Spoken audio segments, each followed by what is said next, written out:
At SMUD, and he's going to tell us about their process mapping tool. Gabe, why was this tool developed?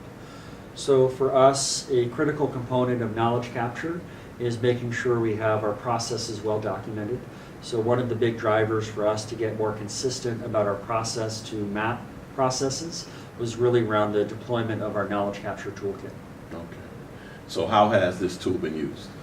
So what we did is develop a how-to guide to help any facilitator of process mapping do this in a way that was effective and efficient. It's very low tech. We give some pointers on what steps to take in what order so that the process you end up mapping is fully mapped. We've thought about the right questions we need to ask along the way, and we end up with a complete product that really maps end to end, not just the process, but all the resources associated with that process and the time involved in accomplishing that process. Okay. Well, what benefits have you gained from using this tool?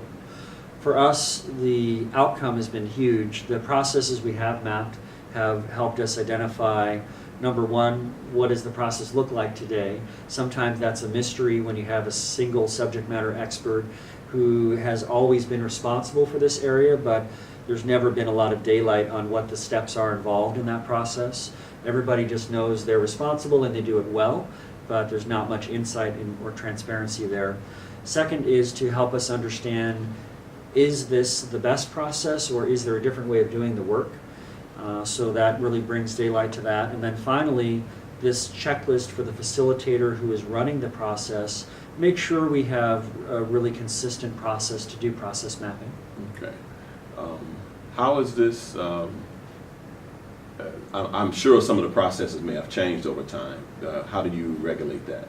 So these are meant to be living documents. So Okay. once it's mapped and we end up with a Visio document, once it's mapped, it doesn't mean that's the end all be all. This is always considered a snapshot in time, how the process was done at that time, so everything is versioned and dated, and how it was done by that particular subject matter expert that we're working with.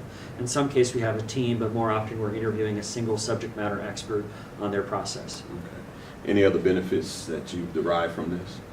Final benefit that I didn't mention yet is this can also shed light on what are processes which, just because we've always done them internally, doesn't mean we should always continue to insource a particular activity or step. So this can help management kind of step back, look at that entire process end to end, and think about, A, is it properly resourced?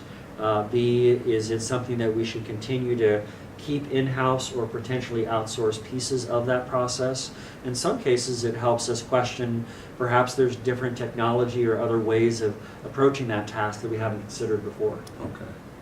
Any suggestions that you will have for anyone who would be thinking about using it? I would say one of the bigger success factors there is not just being able to follow a set of steps that walk you through how to map a process or how to use Visio. I think those things are pretty straightforward. Mm-hmm. I would say the greater challenge or success factor there is the facilitation skill to be able to both document the process using very low-tech things like sticky notes and Sharpie pens, but also to, in the moment, flex and adapt. Mm-hmm. So when you hear the hesitation on the part of that subject matter expert, knowing at that point I need to ask a follow-up question because there could be several layers to a process, but in the mind of the subject matter expert it's very simple. There's a couple things they do, but they haven't really broken that down into very concrete steps. So the facilitation skill is really important. Okay. All right, there it is with Gabe Lewall and the process mapping tool.